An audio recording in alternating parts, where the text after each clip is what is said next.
Topik kita sekarang adalah mengenai sifat-sifat yang diperoleh dari suatu pengujian tarik. Topik yang pertama adalah yield strength atau kekuatan luluh. Pada awal pengujian, ketika kita menerapkan tegangan atau stres atau pembebanan pada suatu material, pada awalnya material tersebut akan mengalami deformasi elastis. Apa itu deformasi elastis? Deformasi elastis adalah ketika pembebanan atau tegangan yang diberikan dihilangkan, maka regangan atau strain yang terjadi akan pulih sepenuhnya atau recover, atau bisa kita bilang bahwa material tersebut akan kembali ke dimensinya semula. Akan tetapi kalau kita terapkan tegangan, kita naikkan terus tegangan, pada suatu titik material tersebut akhirnya akan menyerah atau terkenal dengan yields. Jadi material tersebut akan menyerah kepada tegangan yang diterapkan dan akan mengalami deformasi elastis dan plastis. Nilai tegangan kritis yang diperlukan untuk memulai proses deformasi plastis didefinisikan sebagai batas elastis material atau elastic limit. Pada material logam, elastic limit ini adalah tegangan yang dibutuhkan untuk memulai pergerakan dislokasi atau dislocation motion atau dikenal juga dengan slip. Seperti yang sudah kita ketahui bahwa deformasi plastis itu terjadi karena adanya pergerakan dari dislokasi dalam jumlah yang sangat besar. Ada juga yang namanya batas proporsional atau proportional limit. Ini adalah tingkat tegangan di mana hubungan antara tegangan dan regangan itu sudah tidak linear lagi. Jadi dari kurva tegangan-regangan yang kita dapat dari pengujian aluminium, di sini bisa kita lihat bahwa di sini kita punya yang namanya elastic limit. Pada sebagian besar material, batas elastis dan batas proporsional adalah cukup dekat. Jadi kedua nilai ini, yaitu nilai batas elastis maupun nilai batas proporsional, itu tidak dapat ditentukan secara presisi. Kenapa? Karena nilai yang diukur bergantung pada sensitivitas peralatan yang dipergunakan. Oleh karena itu, kita mendefinisikan nilai batas elastis terdapat pada satu nilai yang namanya offset strain value. Biasanya itu pada 0,002 ini, itu yang kita tentukan sebagai offset strain value. Kita gambar dari titik ini, kita tarik garis yang sejajar dengan bagian linear dari kurva tegangan regangan teknik, ya. Dan titik yang berpotongan dengan garis sejajar ini, potongan garis sejajar ini dengan kurva, itu kita definisikan sebagai offset yield strength atau yang disebut juga sebagai kekuatan luluh, yield strength, sigma Y. Para engineer biasanya menggunakan offset yield strength ini pada saat mendesain, karena proses penentuan nilai tegangan ini dapat diandalkan. Jadi dari kurva yang kita punya tadi, kita dapat bahwa inilah yang kita sepakati sebagai offset yield strength. Kita lihat ini ditarik garis dari 0,002 di sini. Untuk beberapa jenis material, transisi dari deformasi elastis ke deformasi plastis terjadi secara tiba-tiba. Proses transisi ini dikenal sebagai yield point phenomenon atau fenomena titik luluh. Jadi seperti kita lihat pada gambar, ya, pada material-material ini, pada saat deformasi plastis baru dimulai, terjadi penurunan tegangan secara tiba-tiba pada sigma 2 atau yang dikenal sebagai upper yield point. Besar dari tegangan yang kemudian menurun itu akan berosilasi di sekitar nilai rata-rata yang dikenal sebagai lower yield point. Pada beberapa material ini akan terjadi osilasi di sini di sekitar lower yield point. Jadi pada material-material ini kekuatan luluh biasanya ditentukan dari offset regangan atau 0,2% seperti yang sudah kita jelaskan pada slide sebelumnya. kurva tegangan regangan untuk baja karbon rendah atau low carbon steel yang tertentu itu mempunyai dua buah titik luluh seperti kita lihat pada gambar di samping ya. Material ini diharapkan akan mengalami deformasi plastis pada tegangan sigma 1. Akan tetapi terdapat atom-atom interstisial kecil yang berkerumun di sekitar dislokasi sehingga mengganggu proses slip atau dislocation motion ya, yang akan mengakibatkan naiknya titik luluh ke sigma 2. Jadi dislokasi-dislokasi itu tadi tidak dapat bergerak kalau tegangan kita hanya sampai ke sigma 1. Jadi kita harus menerapkan tegangan yang lebih tinggi, sigma 2. Setelah slip terjadi ya, pada sigma 2, dislokasi-dislokasi tersebut menjauh dari kelompok atom-atom kecil interstisial tersebut dan kemudian akan bergerak sangat cepat pada tegangan yang lebih rendah. Jadi sekarang sigma 1 sudah cukup untuk mendorong dislokasi-dislokasi tersebut karena sudah tidak ada lagi yang menghalanginya. Saat kita ingin merancang komponen untuk aplikasi yang fungsinya untuk menahan beban, maka kita lebih suka apabila deformasi plastis yang terjadi itu sedikit atau bahkan tidak ada. Akibatnya kita harus memilih material sedemikian rupa sehingga tegangan desain jauh lebih rendah daripada kekuatan luluh pada temperatur di mana material tersebut akan digunakan.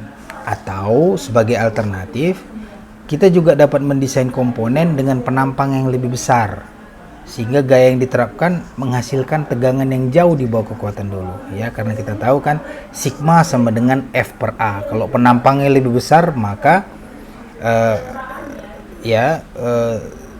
jadi tegangan yang dihasilkan akan di bawah kekuatan luluh. Pada sisi lain, jika kita ingin membentuk material menjadi komponen-komponen, sebagai contoh, selembar baja yang mau dibentuk menjadi bodi mobil, kita harus mengaplikasikan deformasi plastis di sini. Untuk itu kita perlu menerapkan tegangan yang jauh di atas kekuatan luluh.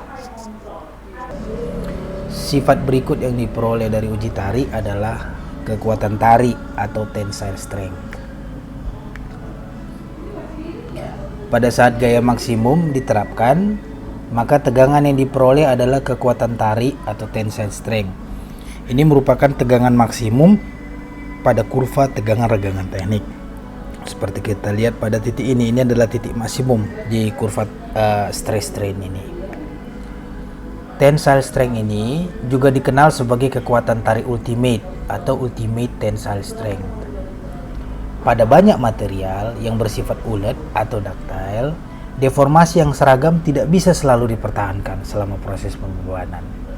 Artinya, pada suatu saat selama proses pembebanan, satu bagian dari material mengalami deformasi yang lebih besar dari bagian yang lain, ya.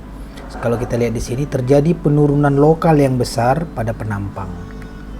Fenomena ini dikenal dengan istilah necking, di mana bagian yang terdeformasi lokal ini disebut sebagai neck. Jadi kekuatan tarik atau tensile strength itu adalah tegangan di mana proses necking mulai terjadi pada logam yang bersifat ulet. Karena luas penampang menjadi lebih kecil pada titik di mana tensile strength terjadi, ya, di titik M ini, di sini terjadi necking. Karena luas penampang setelah necking itu dia mengecil, maka untuk luas penampang yang lebih kecil ini dibutuhkan gaya lebih rendah untuk melanjutkan deformasi. Akibatnya apa? Ya, tegangan teknik adalah F dibagi A0. Kalau F-nya mengecil, maka tegangannya mengecil karena kita menggunakan luas penampang A0. Itu akibatnya mengapa setelah tensile strength ini tegangannya menurun. Sifat berikutnya adalah sifat-sifat elastis material atau elastic properties.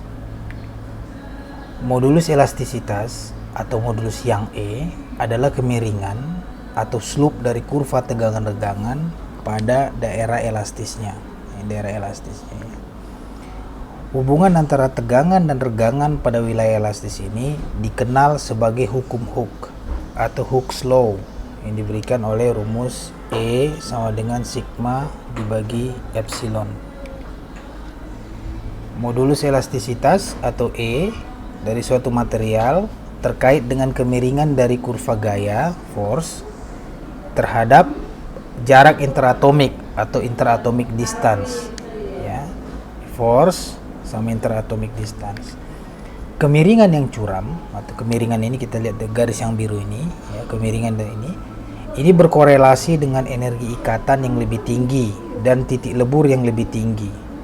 Jadi kemiringan yang curam ini mempunyai arti bahwa diperlukan gaya yang lebih besar untuk meregangkan ikatan atom sehingga material memiliki modulus elastisitas yang tinggi. Gaya-gaya pengikat atau binding forces dan juga dengan modulus elastisitas biasanya akan lebih tinggi pada material dengan titik leleh yang tinggi. Pada tabel ini kita lihat ini adalah titik leleh. Kita lihat bahwa semakin tinggi titik lelehnya semakin tinggi modulus elastisitasnya. Pada material logam, modulus elastisitas dianggap sebagai sifat yang tidak sensitif terhadap struktur mikro karena nilainya didominasi oleh kekakuan dari ikatan atom. Ukuran butir atau grain size ini tidak memiliki efek yang signifikan pada modulus Young atau modulus elastisitas. Akan tetapi modulus Young memang bergantung pada orientasi dari material kristal tunggal atau single kristal. Jadi dia bergantung pada arah kristalografi. Pada material keramik, modulus Young bergantung pada tingkat porositas. Pada komposit atau paduan, modulus Young bergantung pada kekakuan atau stiffness dan jumlah komponen-komponen individu dari paduan tersebut. Modulus Young adalah ukuran kekakuan atau stiffness dari sebuah komponen. Komponen dengan modulus elastisitas tinggi atau komponen yang bersifat kaku akan menunjukkan perubahan dimensi yang jauh lebih kecil jika tegangan yang diterapkan hanya menyebabkan deformasi elastis, ya, jauh lebih kecil bila dibandingkan dengan komponen dengan modulus elastisitas yang lebih rendah. Gambar di samping ini gambar ini membandingkan perilaku elastis antara baja, steel, dan aluminium. Jadi kalau kita kasih tegangan, ya, kita berikan tegangan 207 megapascal. Kita lihat pada garis ini, apabila kita tarik garis, maka akan kita dapatkan regangan elastis sebesar 0,001 cm per cm. Apabila kita kasih tegangan yang sama 207 megapascal, kita terapkan, ditarik garis, kita akan dapat regangan elastis sebesar 0,003 cm per cm. Dari sini kita bisa lihat bahwa modulus elastis dari baja adalah sekitar 3 kali lebih tinggi dari aluminium. Jadi secara general, sebagian besar engineer memandang bahwa kekakuan atau stiffness itu adalah fungsi dari modulus Young. Poisson's ratio atau mu. Ini adalah perbandingan deformasi lateral dengan deformasi elastis longitudinal yang dihasilkan oleh tegangan tarik atau tegangan tekan sederhana. Dan kedua-duanya ini terjadi secara bersamaan. Rumusnya diberikan oleh mu sama dengan minus epsilon lateral dibagi epsilon longitudinal. Jadi pada banyak material logam, Poisson's ratio-nya biasanya sekitar 0,3. Itu kita bisa lihat di sini. Ya, 0,29, 0,33. Ini ya, di sini ini pada logam. Yang berikutnya adalah modulus of resilience atau IR. Itu adalah luas daerah di bawah bagian elastis dari kurva tegangan regangan. Ya, kita lihat di gambar ini daerah elastisnya. Jadi luas di bawah kurva di bagian ini, inilah yang dibilang dengan modulus of resilience. Modulus of resilience adalah kemampuan suatu material untuk menyerap energi ketika dideformasi secara elastis dan melepaskan energi tersebut pada saat beban dihilangkan. Untuk perilaku elastis linear, ya, jadi ini sama dengan rumusnya adalah setengah kekuatan luluh dikali regangan pada saat luluh. Ini adalah luas segitiga di bawah ini, ya, setengah alas kali tinggi. Jadi kemampuan pegas atau bola golf, ya, supaya bisa tampil memuaskan, dia sangat bergantung pada modulus of resilience yang tinggi. Ini adalah contoh. Jadi di sebelah kanan ini adalah tabel hasil percobaan dari aluminium. Dari tabel ini, hitung modulus elastisitas dari paduan aluminium. Terus kita menggunakan modulus elastisitas tersebut untuk menentukan panjang batang setelah deformasi dengan panjang awal 125 cm. Kita asumsikan bahwa tegangan sebesar 207 MPa diterapkan pada spesimen ini. Jadi, kita lihat ketika tegangan sebesar 248,6 MPa, kita mendapatkan strain sebesar 0,0035. Untuk itu, dari dua data itu, kita bisa hitung modulus elastisitasnya. Ya, dengan rumus modulus Young atau modulus elastisitas sama dengan sigma dibagi epsilon. Kita dapat modulus elastisitasnya. Nah, sekarang dengan menggunakan Hooke's law dan dengan menggunakan modulus elastisitas yang sudah kita hitung tadi, sekarang kita bisa hitung berapa regangan yang terjadi apabila 207 MPa diaplikasikan ke spesimen. Kita dapat regangannya sebesar 0,003 cm/cm. Kita ketahui bahwa regangan adalah L dikurang L0 atau delta L dibagi L0. Dari rumus ini bisa kita dapat bahwa L sama dengan L0 ditambah epsilon L0. Kita masukkan angka-angkanya. Nah, sekarang kita dapat bahwa sekarang panjang spesimennya adalah 125,375 cm. Yang berikutnya adalah tensile toughness. Energi yang diserap oleh material sebelum material mengalami fracture atau patah atau kegagalan itu dikenal sebagai tensile toughness. Tensile toughness kadang-kadang diukur sebagai luas daerah di bawah kurva tegangan regangan yang sebenarnya atau true stress strain curve. Ya. Kita akan mendefinisikan true stress strain curve ini nanti pada topik yang berbeda, ya. Karena lebih mudah untuk mengukur tegangan regangan teknik atau engineering stress strain, engineer lebih suka menyamakan bahwa tensile toughness ini adalah luas daerah di bawah kurva tegangan regangan teknik, ya, di bawah kurva ini. Kenapa? Karena ini lebih gampang dihitung, lebih gampang dapat. Tapi yang sebenarnya adalah tensile toughness itu adalah luas di bawah kurva true stress strain curve. Sifat yang berikut yang diperoleh dari uji tarik adalah ductility atau keuletan. Ductility ini mengukur besarnya deformasi yang dapat ditahan oleh suatu material tanpa putus. Terdapat dua metode pengukuran untuk ductility. Metode pertama itu adalah persen perpanjangan atau percent elongation.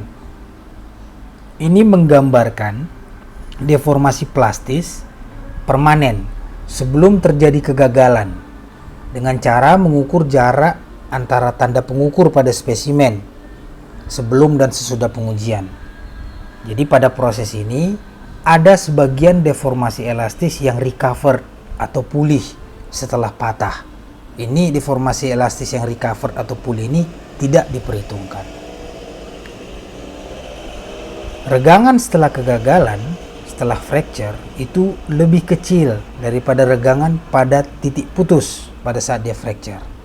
Kenapa?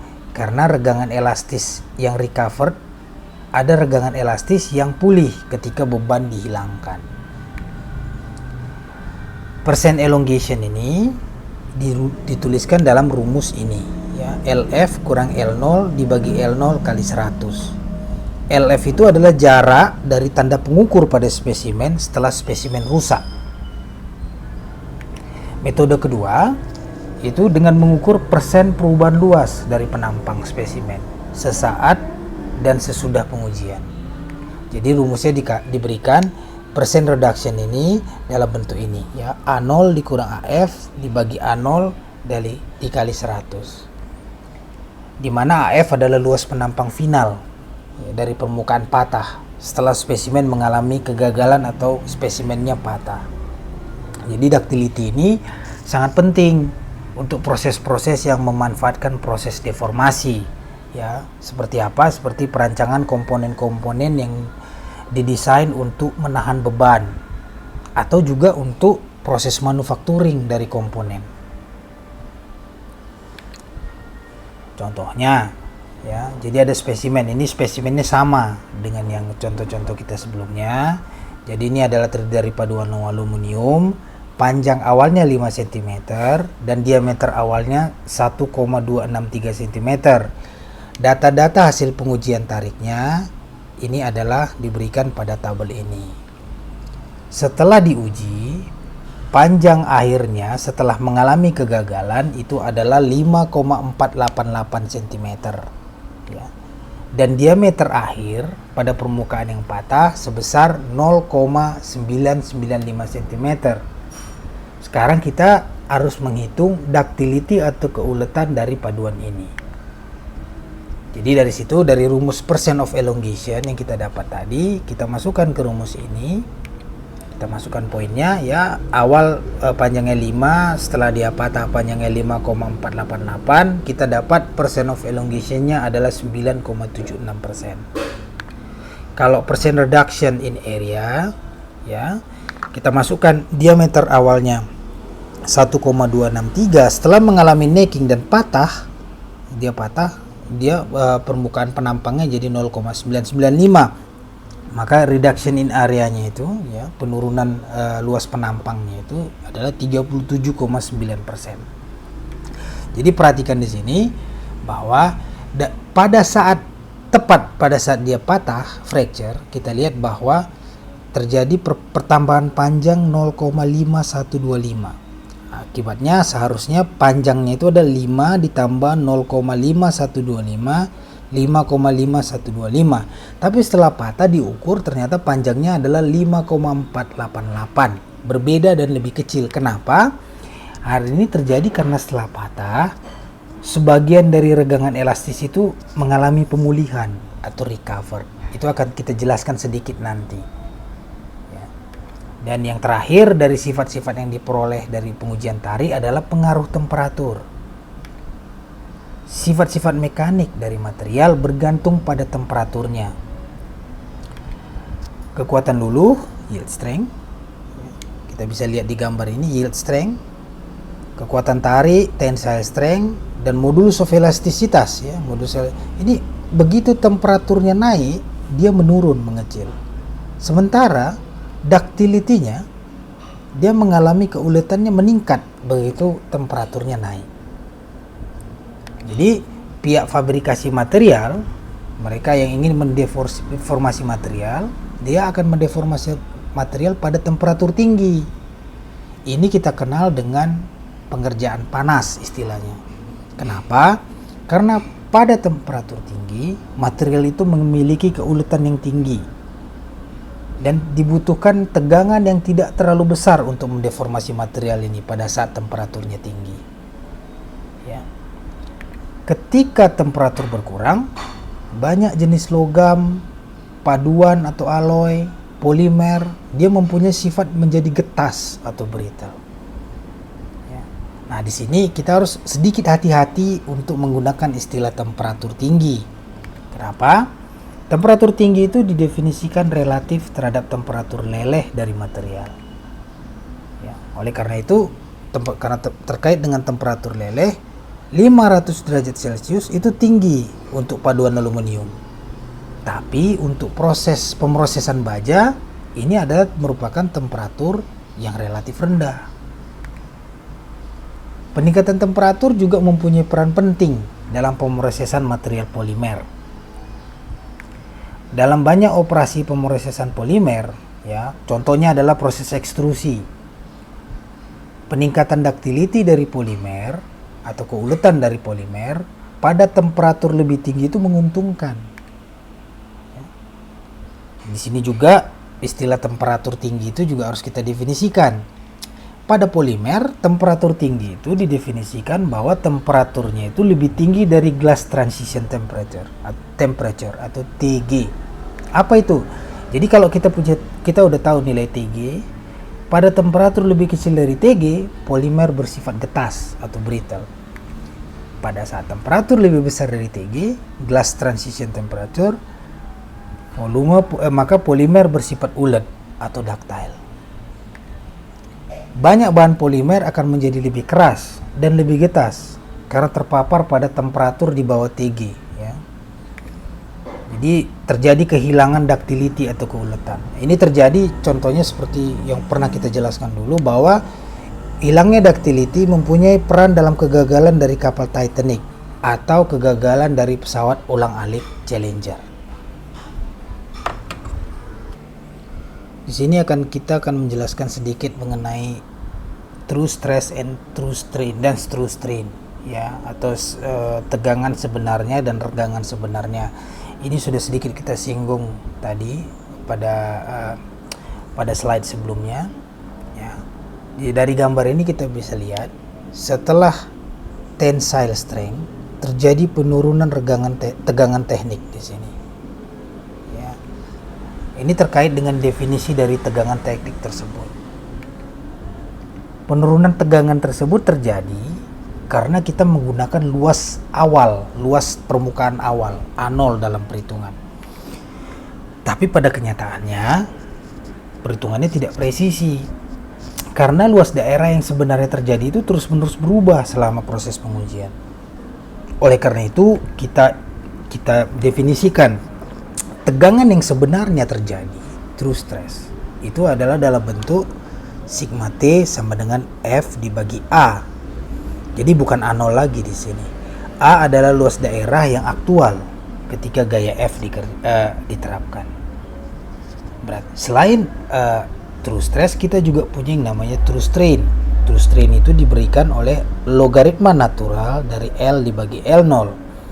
L adalah panjang sampel seketika, yaitu panjang sampel pada saat itu juga seketika, dan L0 adalah panjang awal. Pada deformasi plastis, kita mengasumsikan bahwa kita mempunyai kasus dengan volume konstan. Oleh karena itu kita mempunyai hubungan ini, A0 L0 sama dengan AL, yang bisa kita tuliskan dalam bentuk ini. A sama dengan A0 L0 dibagi L. Jadi sekarang kita gunakan definisi dari engineering stress dan engineering strain, ya, tegangan teknik dan regangan teknik. Kita masukkan dalam persamaan true stress yang kita dapat dari slide sebelumnya. Persamaan true stress sigma T sama dengan F per A, ya. A adalah A0 L0 dibagi L, kita masukkan, kita dapatkanlah hubungan yang ini. Yang bagian yang merah ini adalah sama dengan tegangan teknik sigma. Yang ini L dibagi L0, L ini adalah L0 ditambah delta L. Kita dapat dengan ini kita bisa mendapatkan bentuk 1 ditambah delta L dibagi L0. Delta L dibagi L0 ini adalah epsilon atau regangan teknik. Makanya sekarang kita dapat hubungan ini. Sigma T sama dengan sigma dikali 1 ditambah epsilon. Selain itu juga kita punya hubungan epsilon T. Ini adalah logaritma natural dari 1 ditambah epsilon. Ya, kedua persamaan tersebut itu adalah rumus-rumus yang menghubungkan engineering stress strain dengan true stress strain. Akan tetapi setelah terjadi neckingnya, dua persamaan tadi sigma T dan epsilon T itu tidak berlaku lagi. Kenapa?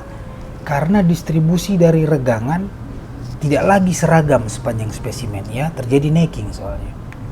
Setelah necking berarti persamaan yang digunakan adalah untuk true stress, kita masih menggunakan persamaan ini, tapi strainnya yang kita pergunakan sekarang A0 per AF.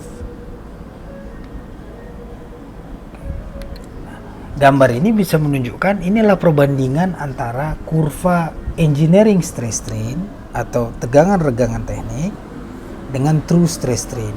tegangan regangan yang sebenarnya. Sini kita lihat, true stress terus mengalami peningkatan setelah necking. Kenapa? Kita udah tahu kalau necking berarti karena dimensinya berkurang, ya, luas permukaan potongnya berkurang, maka gaya yang diperlukan untuk mendeformasinya berkurang. Tetapi luas permukaan potong dari spesimen itu berkurang lebih cepat dari gaya tersebut. Akibatnya pada true stress itu akan naik terus, ya. F berkurang, tapi A-nya berkurang lebih cepat. Jadi nilainya nambah terus.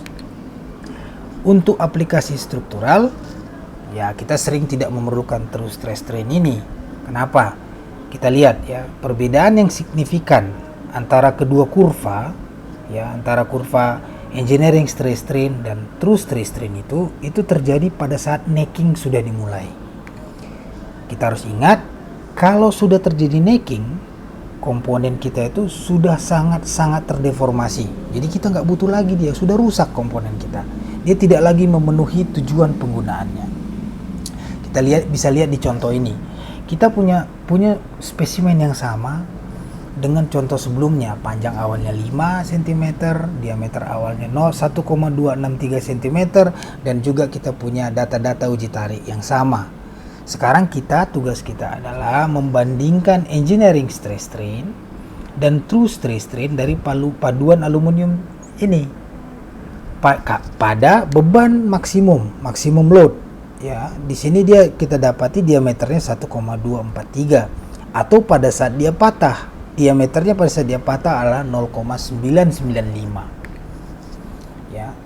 Pada saat maksimum load, kita masukkan datanya pada saat dia maksimum load. Di sini ya, maksimum loadnya adalah 35.580 Newton. Kita masukkan, kita dapat 283,9 megapascal engineering stressnya. True stressnya kita dapat adalah 293,1 megapascal. Kita lihat di sini perbedaannya tidak terlalu besar, ya, 293, 283. Bagaimana dengan strainnya?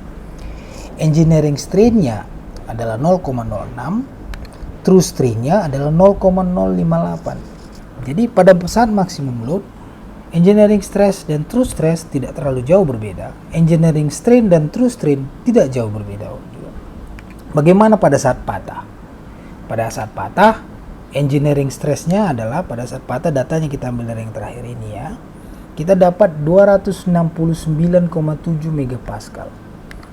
True stressnya kita dapat 434,5 megapascal. Engineering strainnya 0,1025, true strainnya 0,476. Di sini kita lihat bahwa true stress ini jauh lebih besar dari engineering stress setelah terjadinya necking. Ya, jadi di sini baru kita lihat bahwa setelah necking terjadi, true stress strain curve akan jauh berbeda dengan engineering stress strain curve. Satu lagi topik yang sedikit akan kita bahas di sini yang sudah disinggung juga pada sebelumnya, yaitu elastic strain recovery, yaitu pemulihan dari elastic strain. Kita lihat pada gambar ini ya. Ini adalah stress strain curve. Kalau ini pertama dibebani, dia akan naik terus dibebani, dia akan terus berdeformasi seperti ini, terus di sini. Tapi di sini pada titik D, beban itu kita lepaskan. Ini namanya proses unloading ya, selama pengujian tegangan regangan. Artinya jadi sebagian dari deformasi total yang terjadi akan mengalami pemulihan recovery dalam bentuk regangan elastic strain. Jadi pada waktu kita lepaskan di sini, ada sebagian elastic strain yang mengalami pemulihan di sini. Selama siklus unloading, kurva itu waktu kita lepaskan beban, kurva akan mengikuti garis lurus dari titik D. Kita lihat di sini ya, garis lurus. Kemiringan garis lurus ini sama dengan modulus elastisitas, yaitu kemiringan dari bagian elastis dari kurva. Besarnya regangan elastis yang diperoleh kembali selama unloading itu adalah elastic strain recovery.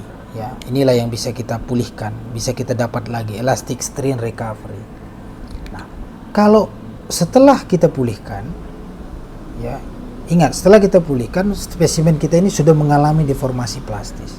Kita kembalikan lagi beban, kita naikkan lagi beban, loading. Ini namanya prosesnya loading. Tadi unloading. Kalau kita naikkan, dia akan ikut lagi, tapi dia bukan mulai dari sini. Dia akan mulai dari sini, dia akan ikut lagi garis tadi, ya, yang berlawanan dengan proses unloading. Tapi sekarang titik luluhnya itu ada di titik D, yaitu titik di mana proses unloading dimulai. Ya, jadi jelas.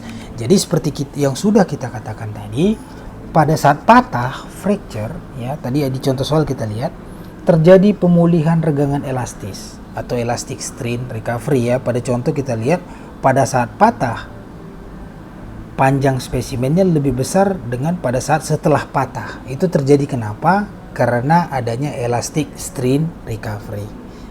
Oke, sekarang bagian ini kita selesai dulu di sini. Kita akan lanjutkan pada bagian yang berikut. Terima kasih.